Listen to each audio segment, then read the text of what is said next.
해야 한다는 거 너무 잘 알고 있죠. 근데 그게 안 되는 게 바로 ADHD의 다. 네, 안녕하세요. 저는 정신건강의학과 전문의 백준영입니다. 지난 영상에서 제가 왜 이 채널을 시작하게 되었는지 말씀드렸는데요. 오늘은 본격적으로 책 내용을 함께 다뤄보려고 합니다. 첫 번째 시간, 1장 서론입니다.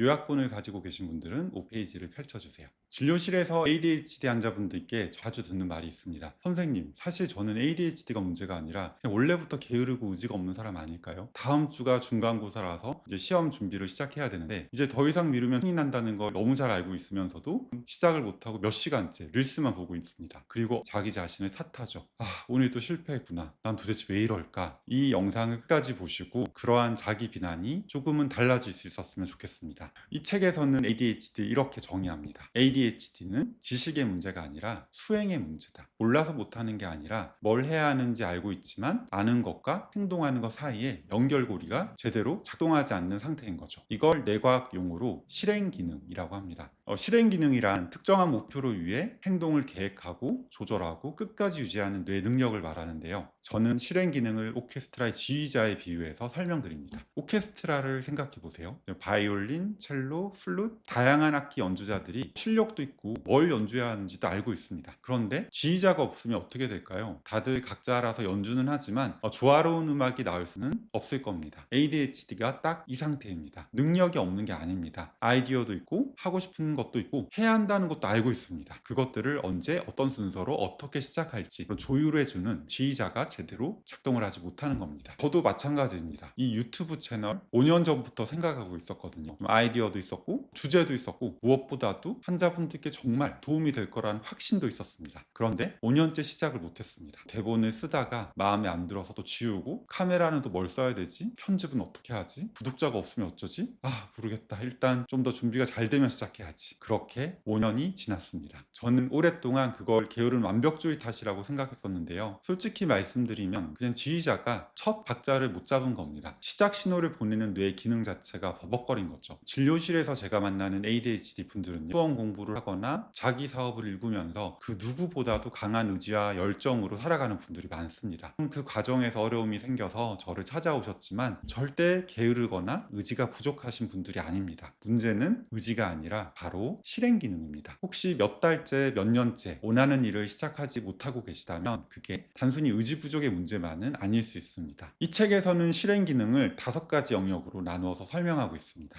시간 관리, 조직화, 자기 동기화, 충동 조절, 감정 조절. 이 5가지가 전부 지휘자의 역할입니다. 그리고 ADHD는 이 지휘자가 항상 역할을 못하는 건 아닙니다. 또 어떤 날은 괜찮고 또 어떤 날은 완전히 박자를 잃어버리기도 하는데요. 특히 자신이 좋아하는 분야나 새로운 자극, 마감의 긴박감이 있을 때는 지휘를 또 엄청 잘하기도 합니다. 또 이런 게 ADHD가 있는 분들을 더 혼란스럽게 만드는 이유이기도 하죠. 나 분명히 잘할 수 있는데 왜 이렇게 간단한 것도 못하지? 그 물음에 대한 답이 바로 실행 기능이 있습니다. ADHD는 단순히 집중을 못하고 충동적인 것이 아닙니다. 실행 기능의 어려움으로 인해서 주의, 충동뿐 아니라 내가 담당하는 아주 다양한 감정, 행동, 감각, 굉장히 넓은 삶의 영역에 영향을 미치는 신경학적 특성입니다. 이 책에서는 실행 기능에도 포함되어 있지만 동기화 문제를 좀 특별히 따로 강조해서 다루고 있는데요. ADHD 뇌는 도파민이 상대적으로 부족한 상태입니다. 도파민은 이거 하면 기분이 좋아질 것 같다 라는 신호를 보내주는 신경전달 물질인데요. 이게 부족하면 어떻게 될까요? 즉각적인 보상이 없는 일은 시작하기가 너무 힘듭니다. 공부, 운동, 다이어트, 중요한 거는 너무 잘 알고 있지만 당장 만족감을 주는 일은 아니니까 내가 계속 외면하는 겁니다. 반면 게임이나 SNS, 야식을 먹을 때는 즉각적인 보상이 끊임없이 들어오죠. 그래서 나중에 후회하게 될 걸 너무 잘 알면서도 그쪽으로 계속 빨려 들어가는 겁니다. 자꾸 핸드폰을 보게 되거나 가만히 있지 못하고 몸을 움직이게 되는 것도 뇌가 각성 상태를 유지하려고 하는 몸부림입니다. 마감 직전에야 갑자기 집중이 되는 것도 같은 이유고요. 이건 의지가 약해서가 아닙니다. 뇌의 보상회로가 다르게 작동하는 거죠. 여기서 한 가지 또 중요한 게 있습니다. 이러한 어려움들이 성인이 되어서 갑자기 생기는 게 아니라는 겁니다. ADHD는 신경 발달 장애라고 하는데요. 우리 뇌는 태어날 때 미완의 상태로 태어나서 성장하면서 발달하게 됩니다. ADHD는 이제 실행 기능을 담당하는 그 전두엽의 발달이 어린 시절부터 더딘 데서 비롯되는데요. 보통 초등학교 입학 무렵부터 증상이 나타나고 성인이 된 이후에도 80% 가까이 지속되는 것으로 알려져 있습니다. ADHD인 줄 모르고 살아가는 분들은 오랫동안 스스로를 남들과 다르고 부족하고 좀 부적절한 사람이다라고 생각하게 되는 경우가 많습니다. 또 어떤 의미에서는 이게 ADHD가 남기는 가장 깊은 상처일 수 있습니다. ADHD가 뇌의 작동 방식의 문제라면 그걸 직접 조절해주는 약물 치료가 당연히 중요합니다. 약물 치료는 도파민과 노에피네프린의 균형을 맞춰줘서 실행 기능이 훨씬 더 잘 돌아갈 수 있도록 도와줍니다. 진료실에서 자주 드리는 비유가 있습니다. ADHD 약물 치료는 수영할 때 오리발을 신는 것과 같다고요. 물에 뜨고 앞으로 나아가는데 정말 큰 도움이 됩니다. 하지만 오리발만 신는다고 수영을 잘하게 되지 않듯이 우리는 영법을 배워야 합니다. 그 영법에 해당하는 것이 바로 이 책에서 다루는 인지행동 치료, CBT입니다. 인지행동 치료는 어린 시절부터 ADHD를 안고 살아오면서 쌓여온 부정적인 생각 패턴을 찾아서 그걸 교정하고 더 건강한 행동 방식으로 바꿔나갈 수 있도록 도와주는 치료입니다. 우리의 생각이 바뀌면 감정이 바뀌고 감정이 바뀌면 행동이 달라질 수 있습니다. 어린 시절부터 반복되는 실패, 좌절로 이제 굳어버린 회피, 자포자기의 그런 악순환의 고리를 끊는 것이 바로 CBT의 목표입니다. 나는 뭘 해도 안 돼, 무능하고 실수투성이야 라는 생각에서 나는 단점도 있지만 장점과 잠재력을 가진 사람이다 라고 자기 인식이 바뀌고 실행 기능의 어려움을 보완하는 구체적인 방법들을 이제 익혀나가는 거죠. 이렇게 약물 치료와 CBT를 함께 할 때 가장 좋은 결과가 나온다는 것은 이미 여러 많은 연구로도 충분히 증명되어 있습니다. 이 책의 원제목에 툴킷, 도구상자라는 말이 들어가는 것처럼 지금부터 이 책의 내용을 하나씩 익혀나가면서 필요할 때 꺼내 쓸 수 있는 도구들을 함께 채워나갈 수 있었으면 좋겠습니다. 오늘 이야기한 핵심 내용만 정리해 드릴게요. ADHD는 의지나 게으름의 문제가 아닙니다. 뇌의 실행 기능이 다르게 작동하는 신경학적 특성입니다. 약물 치료는 중요하지만 그것만으로도 충분하진 않습니다. 오리발과 영법 둘 다 필요합니다. 이제 더 노력해가 아니라 우리의 뇌의 작동 방식을 이해하고 이를 보완할 수 있는 다른 방법들을 이제 찾아 나서야 됩니다. 그게 이 채널에서 앞으로 어떻게 배울 내용들입니다. 지금까지 혹시 스스로를 자책해 왔다면 오늘 이것만 기억해 주셨으면 좋겠습니다. 우리는 게으르거나 부족한 사람이 아닙니다. 우리 뇌가 다르게 작동하는 것 뿐입니다. 지금까지 우리 뇌의 작동 방식에 맞는 전략을 몰랐을 뿐입니다. 그리고 이거는 변명이 아닙니다. 나 자신에 대한 설명이고 이해입니다. 이런 이해와 자기 수용을 바탕으로 우리에게 맞는 방법을 앞으로 함께 찾아가 보면 좋겠습니다. 그 요약본을 가지고 계신 분들은 5페이지에서 7페이지에 내용이 잘 정리되어 있으니 한번 더 읽어보시면 좋을 것 같습니다. 다음 영상에서는 이제 투두리스트를 함께 다뤄볼 건데요. 이제 투두리스트가 왜 ADHD에게 단순한 메모가 아닌지 한번 알아보도록 하겠습니다. 오늘 영상도 끝까지 함께 해주셔서 감사드립니다. 그리고 구독과 좋아요는 도파민이 부족한 저에게는 아주 강한 도파민이 됩니다. 그러면 다음 영상에서 인사드리겠습니다. 감사합니다.